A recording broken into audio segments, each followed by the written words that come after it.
Welcome back, my duelist friends. Casual Duelist here, and today's video is going to be a different type of fun.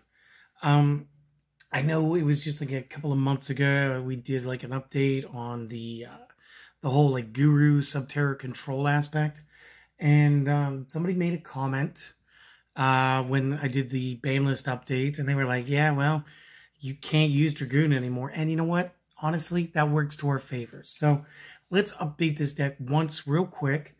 And then we could go back to enjoying, not talking about this deck that's just absolutely terrible when you're playing against it, because you got to slog through way too many things. So this is going to be 40 cards instead of the normal 42, because again, I always got the deck down to like 39 before dragoons. So it is what it is, and we don't need them anymore. So real quick, what we do need is we need to have all of the hand traps, because the hand traps are what makes this so viable. So you want to play your 3 Ash, you want to play your 3 Effect Veilers, you want to double up on your Ghost Ogre, and then you want to go straight into your Subterrors. So you're going to have the single Lumistrix, the 3 Fiendists, which is actually another hand trap, if you could believe that. So there's only 11 hand traps in his deck. You want your Guru at 3, and you need your Nemesis Archer. Now, this is all the monsters I've ever needed. I know in the last one, there was like 3 more monsters, but you got to remember 2 of them were the Dragoons. And I didn't really feel like playing Speleogeist today. So just a single Lumistrix, only 1 Behemoth. It is what it is. Check it out real quick. Either get your screenshot or pause and take some notes. I'm going to be right back with some spells. First and foremost, one of the best spells, because again, we are semi-combo limiting. We will want the Called by the Grave. It's going to help us. Just trust me on this. Also, Monster Reborn, something I wasn't playing the last time. I know. Where's Change of Heart? Guys, we don't really need Change of Heart to win, so we're not going to play it. We're still going to use 3 Pots of Duality, and we're still going to use our 3 Pots of Extravagance. And realistically, since, again, there's no Dragoons, that means there's no Verde Anaconda, there's no need to be super monster heavy, which means we can go ahead and just blast our entire extra deck, and, you know, devil may care attitude about it, so that's always good. Additionally, a single copy of Geki. Again, if you go second, your opponent builds a huge board. You might just need to just go ahead and blast all those monsters off. And then the last spells are going to be 2 copies Super Polymerization, a copy of Terraforming, and then go ahead and grab 3 copies of the Hidden City Field spell, as it's definitely one of the more destructive starters in this build. But again, it's very, very moderate on the spells. It's very trap heavy. There's going to be 9 traps. Give you a second, take the screenshot, take the pause button, and get your notes real quick. And we'll be right back with those traps. Alright, so the traps are very simple, and it's actually the same lineup I used last time. It's just 3 strikes, 3 Subterror final battles, and 3 copies of There Can Be Only One. And again, you would not believe how many decks just get tripped up by this. And again, in your extra deck, you guys could probably get away with Gozen Match as well. I would not play Rivalry, but that's just me. That's kind of like the whole point of playing There Can Be Only One. And you know what? Summon Limit could be another good side deck tech. Not exactly something I need to see in my main build, but it is what it is, guys. So, I mean, I'm sure you guys either committed this one to memory or you guys have already done the thing. So let me go ahead. Let me go to the extra deck real quick. Now, in my extra deck, there's only so many cards that actually needed to be here because that's what's played in my area. You guys make it all about Super Poly traps, okay? Just play whatever's currently going. So right now, I'm good with like Borreload Furious, Chimera Tech, Destiny Dangerous. You're going to want 2 copies of Earth Golem Ad Ignister, 3 Mud Dragons, 1 Dragostapelia, 1 Salamangreat Violet Chimera, 1 Sea Monster Theseus. Again, this like stops Hack of Fibrax plays, because they do need to get their tuners. 3 Starving Venom Fusions, and a World Chalice Guard Dragon Armaduke. And again, it's just if you're playing against something that's like super link heavy. Again, just play to whatever the local is. Every now and again, you still see a Prank Kids deck, but like not as much. So you could still throw one of those fusions in here. If heroes, elemental heroes are still a big deal, you have the Earth attribute, just go ahead and put Gaia in. Again, Dragon Necro.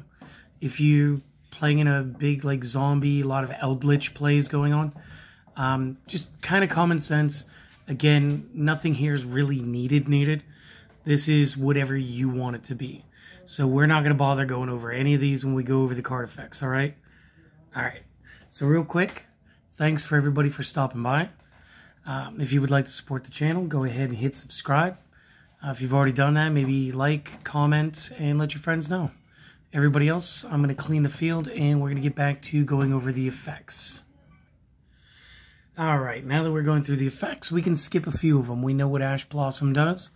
We know what Effect Veiler does. We should know what Ghost Ogre does. Let's start off with Umastrix. So, it is a flip effect. When it flips, you can target one monster the opponent controls, banish it. You can only use this effect once per turn. When a face-up monster you control is flipped face down, if you control no face-up monsters, you can special summon this card from your hand in defense. Also, once per turn, you can change this card to face down defense. So, very cool. Does a lot of things. Then you have the Fiendus. When your opponent activates a card or effect, as a quick effect, you can send this card from your hand or the field to the graveyard. Target a Subterror that you control, negate the activation of the first card effect, then change your Subterror to face down defense. You can target one face-up monster you control, change it to face down defense position, and if you do, special summon a Subterror from your hand or graveyard in face-up or down defense. The second effect is from the field, and both effects are once per turn. Then you have Guru, the main guy himself. As his flip effect states, you can add one Subterror card from deck to hand, except same name. You can target one other face-up monster on the field, change that monster, and this card as well, both to face down defense position. This effect becomes a quick effect if you control another Subterror card at the time that you went to go to activate it. And you can use each effect once per turn, so that's good as well. And then there's the Nemesis Archer. Again, this is just a really good strong one-of. You could bump this to 2 if you guys wanted to. You could. And then maybe take out like the Monster Reborn or maybe the Geki, I don't know.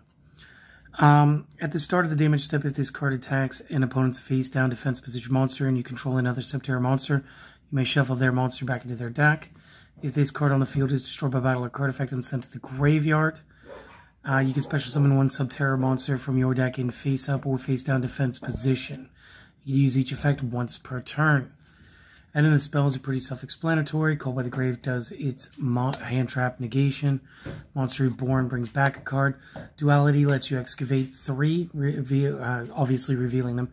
Add 1 to your hand, shuffle the rest back. You may not special summon the turn you do this. Extravagance must be the first play in your main phase 1. Banish either 3 or 6 cards face down at random from your extra deck. Draw 1 card for every 3 banished, and for the remainder of the turn after this card resolves, you may not draw any cards through card effects. So this is why we tag this up with Duality. Duality is going to be an excavate and add. Same thing with Guru, same thing with our field spells. So positive interactions everywhere. Geki, destroy all your opponent's monsters. Super Poly, you guys know this. Discard a card, use monsters from anywhere on the field as material for the fusions. Terraforming, add your field spell. Let's talk about that. So the field spell, when this card is activated, you can add 1 Subterror monster from your deck to your hand once per turn. You can change 1 face-down defense position Subterror you control to face-up attack or defense. Additionally, once per turn, when an opponent's monster declares an attack, you can change 1 face-down defense position Subterror you control to face-up attack or defense and negate the attack. You can only activate 1 copy of this spell per turn. And again, I'll show you guys tomorrow exactly what I would do with this. Pretty simple. Solemn Strike, you guys know this one. Final Battle, good card, great card, 4 effects, and it continually reuses itself. So let's talk about that. Activate one of these effects and then set this card face down instead of sending this to the graveyard. So even though it is a normal trap, it's like a continuous trap. We can either change a set Subterror monster to face-up attack or defense, or change one face-up attack Subterror to face-down defense. Or we can attack a defense of one Subterror on the field becomes equal to the combined original values until the end of the turn. So in this case, let's talk about Umastrix 20 by 27. It would become 47 by 47 for the turn if you activate the third effect. Fourth effect, this turn activated effects of Subterrors cannot be negated. Should you want to respond to something like Effect Veiler. Very good, right? And again, you can use multiple copies in the same turn. You cannot stack the stat gain. That is a once, because it does say original. And then the last card is there can be only one. Each player can only control one monster of each type. If a player controls two or more of the same type, they must send some to the graveyard so that they control no more than one afterward. And again, this really limits a lot of decks, because a lot of decks want to go based on having a singular type. And again, we punish them for that. Makes it a lot harder to play up against us. So that is the deck list and the what do.